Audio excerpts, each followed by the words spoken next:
The Hastati Samniticae were spearmen famously deployed by the Samnites. The Samnites were fierce warriors from the mountain ranges of central Italy, whose mobile form of warfare was the bane of both the Romans and Greeks in the Italian peninsula. The Samnites were some of the most warlike people in Italy at the time. However, they were rarely united. The Samnites were divided into 4 distinct tribes, united only by a culture and a common tongue. Although the tribes regularly met each other's officials, it was very rare for the tribes to unite. When they did, it was often to defend themselves against a foreign enemy, such as the Gauls and later Rome. Although initially influenced by the Greeks, their mountainous homeland made fighting in this style a bit awkward. Greek style of warfare involved dense spear formation that needed clear open spaces to maneuver. The problem with that was mountains are not exactly open spaces. They are rocks in random places as well as trees. This meant that the Samnites had to develop a completely different form of warfare, one that could easily move around obstacles. As a result, the Samnites became a highly mobile force, abandoning these dense formations of Greek warfare in favour of looser, more disciplined formations, similar to what would later be the Roman manipular legions, with maniples and cohorts operating both with and independently of each other. However, much like all nations of the world at the time, the army was only for those that could afford to serve and buy their equipment. As a result, Samnite infantry is usually split into 2 distinct classes based on wealth. The Hastati Samniticae were the poorer of the infantry after the skirmishes, arms and armour. Much like their later counterparts the Hastati Samniticae did not wear much armour, simply because they could not afford it. As a result, they seem to have invested in what would have been cheaper alternative. For example, rather than the imposing bronze cuirass, the Samnites used a breastplate called the cardiophylax. Cardiophylax is a type of armour that was used by ancient warriors, particularly the Samnites of the Italian peninsula. This armour was designed to protect the warrior's chest and was made from layers of linen or leather that were glued together. The armour was then covered in metal plates, which were attached to the base material using rivets. The result was a lightweight, flexible armour that provided excellent protection against a range of weapons. One of the most unique features of the cardiophylax armour was how it was worn. Rather than being strapped on like traditional armour, cardiophylax armour was suspended from the neck and shoulders using straps. This allowed the armour to move with the wearer, providing maximum protection without restricting movement. The Samnites were particularly fond of cardiophylax armour. However, they adapted the armour to suit their needs by creating a disc version of the armour. This version of the armour consisted of a circular metal plate that was suspended from the shoulders using straps. The plate was then reinforced with additional layers of leather or linen to provide additional protection. The disc version of cardiophylax armour was particularly effective against the Roman legions, who were the Samnites' primary opponent. The Roman legions were heavily armoured, and their armour was designed to protect them from head to toe. However, the disc version of cardiophylax armour was able to deflect Roman thrusts and strikes, allowing the Samnites to close in for close combat. This type of armour provided decent protection to the chest, but little else. As a result, the Samnites began to develop the cardiophylax into a more protective form of armour called a triple disc cuirass. The cuirass was made of 3 circular metal plates that were joined together with leather straps, forming a protective covering for the chest and stomach. The Samnite triple disc cuirass was designed to provide maximum protection to the wearer, while also allowing for mobility and flexibility in battle. As mentioned before, the Samnites were originally quite heavily influenced by the Greeks. As a result, several components of Greek armour made their way into the Samnite panoply. The most notable of these was the Attic helmet. The Attic helmet was a type of helmet that was commonly used by ancient Greek warriors, particularly those from Athens. The helmet was made of bronze and consisted of a round crown, cheek guards, and a nose guard. The helmet provided excellent protection for the head and face, while also allowing for good visibility and hearing. The Samnites were known for their skill in warfare and their ability to adapt to new techniques and technology. They were particularly fond of the Attic helmet because of its excellent visibility and hearing capabilities.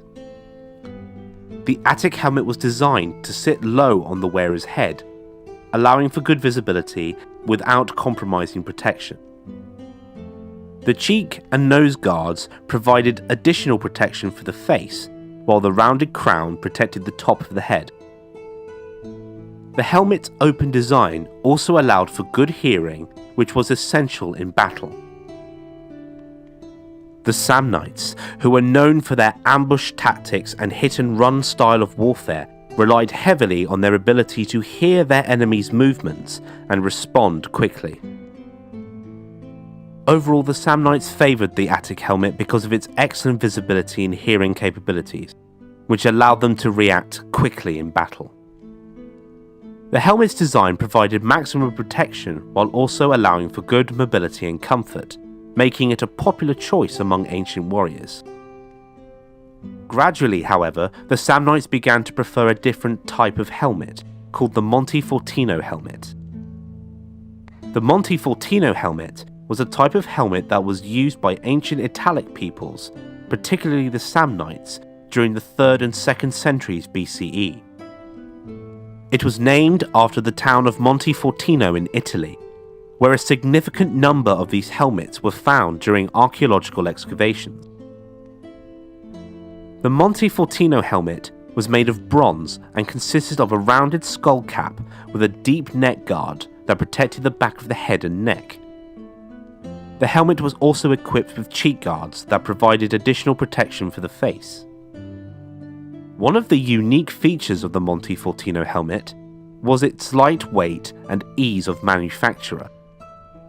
It was made from a single piece of bronze that was hammered into shape, making it an affordable and accessible piece of armour for the Samnite. The helmet was particularly beneficial for the Samnites because of its design. The deep neck guard provided excellent protection for the back of the head and neck, which were often vulnerable areas in battle. The cheek guards protected the face from blows and strikes, while the helmet's lightweight design allowed for good mobility and flexibility in battle. The Montefortino helmet was also well suited for the Samnites' hit-and-run style of warfare. The helmet's light weight and comfortable design allowed for quick movements and easy maneuverability, which was essential for the Samnites' ambush tactics. Again, borrowing from the Greeks, the Samnites also used greaves. Samnite greaves were a type of leg armour used by the Samnites. They were typically made of bronze or other metal, and consisted of a protective plate that covered the shin and ankle. One of the unique features of the Samnite greaves was that they were only worn on one leg. This was because the Samnites typically wore a short tunic and a kilt-like garment known as a subligaculum, which left the upper leg and thigh area exposed. Since the Samnites' upper legs and thighs were not exposed to attacks, there was no need for them to wear greaves on both legs. The Samnites focused their armour on the areas that were most vulnerable to attacks, which in this case were the lower leg and ankles. Overall, the Samnite greaves were an important piece of armour for the Samnites. They were designed to protect the most vulnerable parts of the leg, while allowing for mobility and flexibility in battle. The decision to wear greaves on only one leg was a strategic choice that allowed the Samnites to focus their armour on the areas that were most at risk in battle. For defence, the Samnites used a fairly unique shield called an oblong scutum. The shield was typically made of wood and covered with animal hide or leather. It was oblong and was designed to provide maximum protection for the wearer, while also allowing for mobility and flexibility in battle. One of the unique features of the Samnite oblong scutum was its size. The shield was typically around 4 feet long and 2 feet wide, making it larger than many other ancient shields. The extra size provided additional protection for the wearer, particularly in the lower leg and ankle areas, which were often vulnerable in battle. The shield was also designed to be held in a vertical position, which allowed the Samnites to use their spears and swords more effectively in battle. The vertical position of the shield provided a wider range of protection for the wearer, while also allowing for better offensive capabilities. The Samnite oblong scutum was also well suited for the Samnites' hit-and-run style of warfare. The shield's oblong shape and light weight allowed for quick movements and easy maneuverability, which was essential for the Samnite ambush tactic. In terms of weaponry, the primary weapon of the Samnites was the javelin. The javelin was typically made of wood with an iron or bronze tip, and it was designed to be thrown at a target from a distance. One of the unique features of the Samnite javelin was the use of amentum. Amentum were leather straps or cords that were attached to the javelin and used to increase its range and accuracy. The amentum were wrapped around the javelin's shaft and then held in the throwing hand, allowing the thrower to gain more leverage and control over the spear's flight. The secondary weapon, and the namesake of the Hastati Samniticae, was the thrusting spear. The Romans called this spear the hasta. The hasta was typically made of wood with an iron or bronze tip, and was designed for thrusting rather than throwing. One of the unique features of the Samnite hasta was its long length. The spear was typically around 6 to 8 feet long, making it one of the longest weapons used in ancient Italy. The length of the spear provided the Samnite warrior with a great reach, allowing them to engage their enemies from a safe distance. The spear was also designed with a leaf-shaped blade that allowed for maximum penetration upon impact. The blade was sharpened on both sides, which made it effective for thrusting through armour or breaking through shields. In battle. The Hastati Samniticae would often position themselves on high ground or in mountainous terrain, where they could pelt their enemies with javelins from a safe distance. The amentum attached to their javelins allowed for greater range and accuracy, making it difficult for their enemies to retaliate. Once their enemies were weakened by the javelin barrage, the Hastati Samniticae would then charge forward with their hasta spears. The long reach of the spear allowed them to engage their enemies from a safer distance and thrust through armour or break through shields. In addition to their skill in open combat, the Hastati Samniticae were also known for their ability to raid and ambush enemies. They would use their knowledge of the terrain to launch surprise attacks on enemy camps or supply lines, often catching their enemies off guard. Overall, the Hastati Samniticae were a formidable force on the battlefield.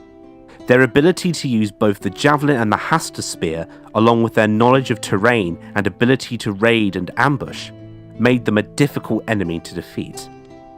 Their unique fighting style played an important role in the Samnites' military success and was a symbol of their skill and prowess as warriors.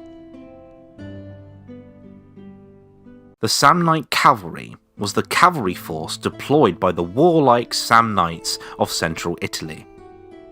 Although not famed for their horsemanship, the Samnites seem to have had a fascination with horses, as well as mounted warfare in general, especially when considering their neighbours in the south of Italy. As mentioned before, the Samnites are not exactly famed for their cavalry. They are instead more famous for their highly mobile and skilled skirmish infantry, noticeably the Hastati Samnitici and the Samnite Milites. However, they seem to have had a fascination with horses, especially when it comes to art. We have found multiple belt buckles decorated with horse heads, as well as a few frescoes portraying Samnites riding horses. We know these are Samnites and not other Italian locals, as the riders are very clearly wearing bronze belts, a cultural piece of clothing most associated with the Samnites. Now, this does seem a bit strange. Usually, when talking about mountainous warrior societies, such as the Greeks for example, we often conclude that there just isn't enough fertile land to raise horses. This was why the Thessalonians of Greece had a monopoly on the horse trade, as it was only them that had suitable farmland for horse breeding. The rest of Greece was surrounded by mountains. Weirdly, the Samnite mountains and territories seem to have been fairly fertile, allowing large flocks of sheep, cattle, and even horses to be reared. It also turns out that the Samnites' neighbours had a reputation for cavalry. Somewhat out of the blue, the Tarentines, Greek colonists on the very foot of Italy, suddenly became famed for their skirmisher cavalry, with some battalions even being hired out as mercenaries back on the Greek mainland. The Samnites had regular contact with the Greeks, mostly through raids, so at one point or another they were probably exposed to this type of warfare. Arms and armour. Surprisingly, we can take quite a well-informed, educated guess as to how Samnite cavalry raiders were armed. We have a quite detailed fresco depicting a fully decked-out cavalryman that was painted on a tomb in Nola. This, together with several other artistic depictions of Samnite cavalry, means we can piece together what was the norm for Samnite raiders going to war. For body armour, the Samnites seem to have preferred the 3-disc cuirass for cavalrymen. The 3-disc cuirass, also known as the Samnite cuirass, was a type of body armour worn by Samnite cavalry. It consisted of 3 overlapping round metal plates or discs, which protected the chest, back and sides. The plates were connected by leather straps or hinges, allowing for flexibility and mobility while riding a horse. The 3-disc cuirass was preferred by Samnite cavalry because it offered excellent protection while still allowing for mobility and flexibility. The overlapping plates provided a high degree of coverage, while the gaps between them allowed for airflow and reduced the weight of the armour. This made it easier for the cavalry to ride and manoeuvre their horses while wearing armour. Some Samnites decorated their body armour, including the 3-disc cuirass, with intricate designs and embellishments that reflected their cultural and artistic traditions. One common decorative feature of Samnite armour was the use of hammered metal plates to create the illusion of muscles on the wearer's chest and torso. Similar to the Greek muscle cuirass, the Samnite muscle plates were hammered into the shape of pectoral muscles, giving the wearer a more imposing and intimidating appearance on the battlefield. These plates were typically made from bronze, iron, or a combination of the two, and were often adorned with decorative motifs and patterns. In addition to the muscle plates, Samnite armour was also decorated with other decorative elements, such as embossed designs, incised patterns, and inlaid precious metals or stones.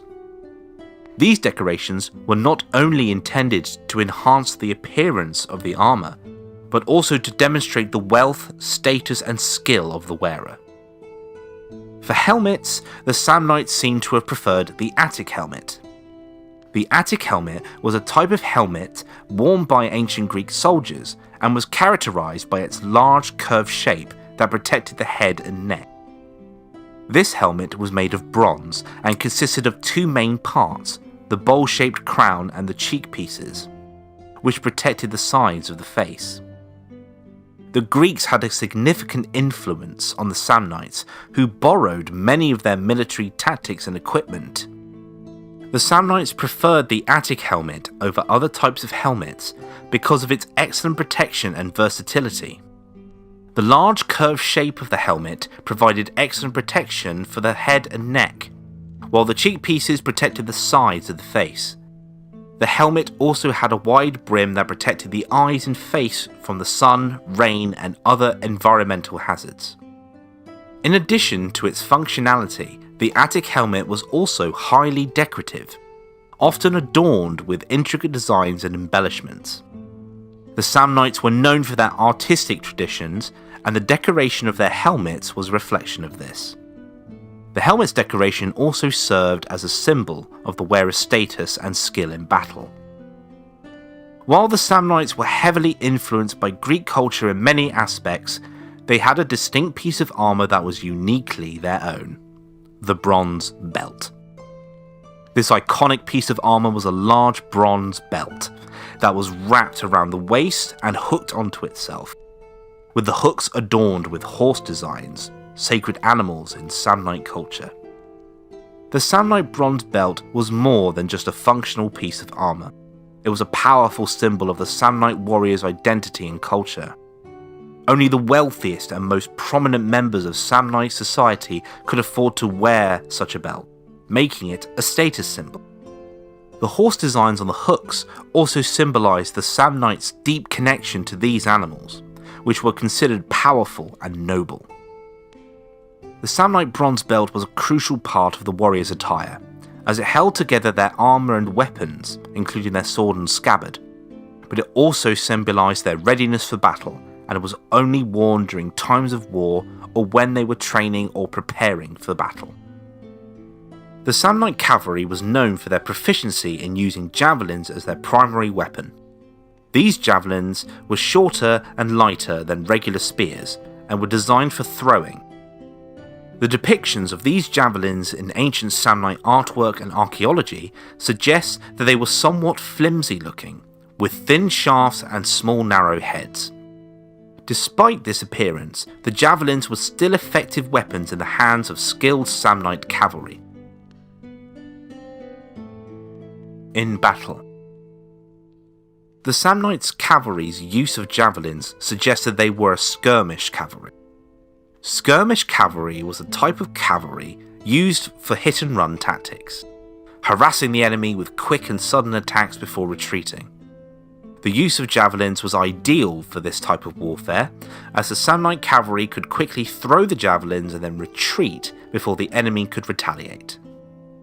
This type of hit-and-run warfare was also ideal for the Samnites, who were often outnumbered in battles and relied on tactics and strategy to win. The Samnite cavalry played a crucial role in the Samnite army's use of skirmish warfare tactics. They were skilled in horsemanship and were trained to ride their horses while throwing javelins at the enemy. This allowed them to engage in hit-and-run attacks on the enemy, harassing them from a distance and then retreating before the enemy could retaliate. The Samnite cavalry also used their horses to quickly move around the battlefield and provide support to other units. In addition to their cavalry, the Samnite army also employed infantry units in their skirmish warfare tactics. These infantry units were typically light and fast-moving, armed with spears or javelins. They were trained to quickly move around the battlefield and engage in hit-and-run attacks on the enemy. The Samnite infantry also employed tactics such as feints and ambushes to confuse and outmaneuver the enemy. The Samnite army's use of skirmish warfare tactics allowed them to overcome much larger and better equipped armies on several occasions. Their hit-and-run attacks and use of tactical maneuvers allowed them to surprise and outmaneuver their opponents, leading to decisive victories. The Samnite cavalry's ability to quickly move around the battlefield and provide support to other units was also crucial to the army's success. In conclusion, the Samnites were skilled in the use of skirmish warfare tactics on the battlefield, relying on hit-and-run attacks and tactical maneuvers to overcome their opponent. The Samnite cavalry played a crucial role in this type of warfare, using their horsemanship skills to quickly move around the battlefield and harass the enemy. The Samnite Linen Legion, or Legio Linteata, was an elite unit fielded by the Samnites. Although some scholars are a bit confused as to whether or not this legion existed. The Samnites were some of the fiercest warriors in all of the Italian peninsula. Although not fully united, the four tribes would often come together to attack or defend themselves against outside powers, noticeably the invading Gauls and later the Romans. As a result of basically being surrounded by hostile nations, the Samnites took war extremely seriously. Those that could afford the higher quality of armour would join the army, whilst those that couldn't stayed home on the farms. Now, rather surprisingly, the Samnites had an elite unit of soldiers. According to Titus Livius, quote, "The Samnites readied themselves for war with great commitments and abundance of shining armours," end quote. Those that were joining the elite unit, known as the Legio Linteata, would swear sacred oaths. The Samnites would call upon their gods to convince the best of the best to join the Linteata. Those that refuse the call to arms, according to Titus Livius again, would be subjected to Jupiter's curse. Once everybody signed up, they would be ordered to assemble at a specific place, ready to march to war. Now, the place where these warriors assembled was usually decorated with fences draped with pieces of cloth. To prove their loyalty, the individual soldier would be asked if they would ever refuse an order to go and fight. If he refused, he was immediately killed and thrown onto a heap of similarly fated warriors to drive home the point. Once the army had been whittled down to the bravest and most loyal soldiers, the survivors were then given shiny new armour with plumed helmets to distinguish themselves from the normal Samnite warriors. This is where the name Legio Linteata comes from, after the cloth that was draped over these fences, as well as the fantastic armour that was then given to these warriors. Arms and armour. We have a final in-depth account as to what armour the Linteata wore. This is again thanks in large part to Titus Livius, who seems to have been writing extensively about this type of Samnite unit. Now there is some debate as to how accurate Livius's description is, and even then there are some debates as to what exactly Livius is describing. The classic example of this is in the actual armour the Linteata wore. The common consensus is that the Linteata wore a special type of armour known as the Lorica Linteata. Some say that this was an early precursor to the famous Lorica Segmentata, the famous type of armour worn by the Roman legionaries. Some believe that this armour was made up of layers of fabric interwoven with an iron mesh, making it difficult to move in. Another more plausible description of what the Lorica Linteata was that it is simply the Roman Latin name for the Linethrax. Now, the Linethrax was a type of armour used in ancient Greece and the surrounding regions during the classical period. It is consisted of multiple layers of linen fabric which were glued together and then moulded into a breastplate that offered a good level of protection against arrows, slashing attacks, and some forms of blunt force. The use of the Linethrax was a significant innovation at the time, as it was lighter, more flexible, and cheaper to produce than traditional bronze armour.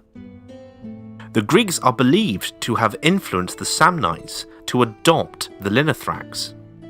The Samnites were known for their warrior culture and their prowess in battle, but they lacked the resources to produce the expensive bronze armour that was common among other Mediterranean powers.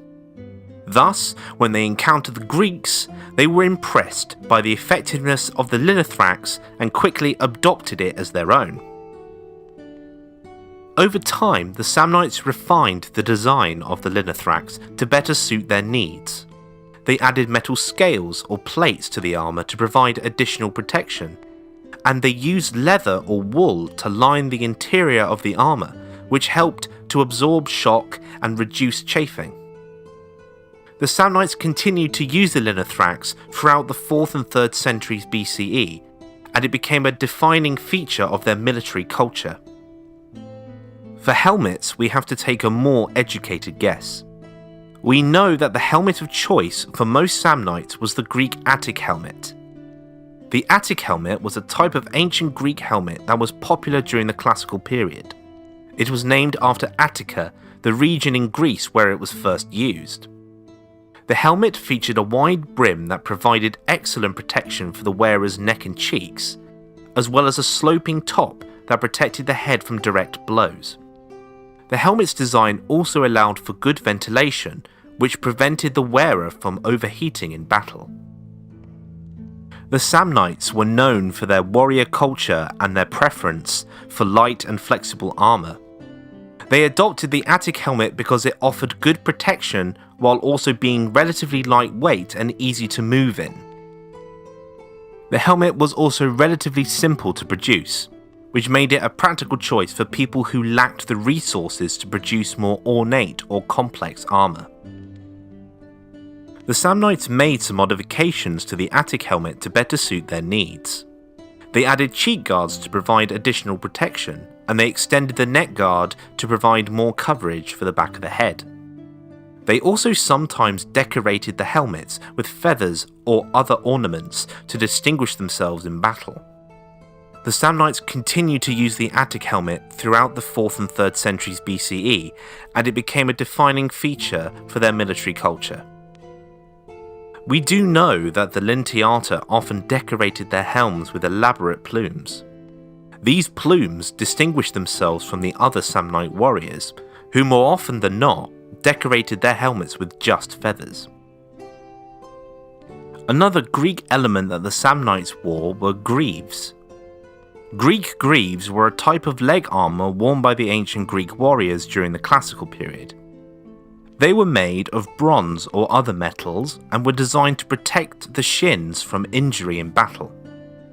The greaves were typically fitted to the lower leg and were held in place with straps or other fastenings. The Samnites adopted Greek greaves because they offered good protection for the shins while also being relatively lightweight and easy to move in. The Samnites also made modifications to the greaves to better suit their needs.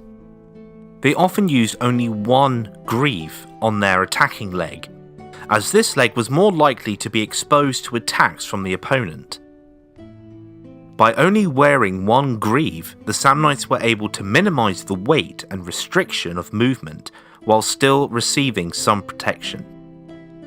Overall, the Samnites' adoption of the Greek greaves and their modifications to their use helped to make them a formidable fighting force in ancient Italy.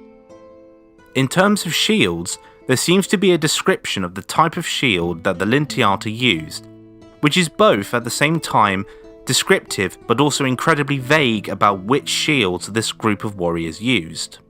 Quote, "The upper part larger than the rest to protect the chest and shoulders and horizontal at the very top.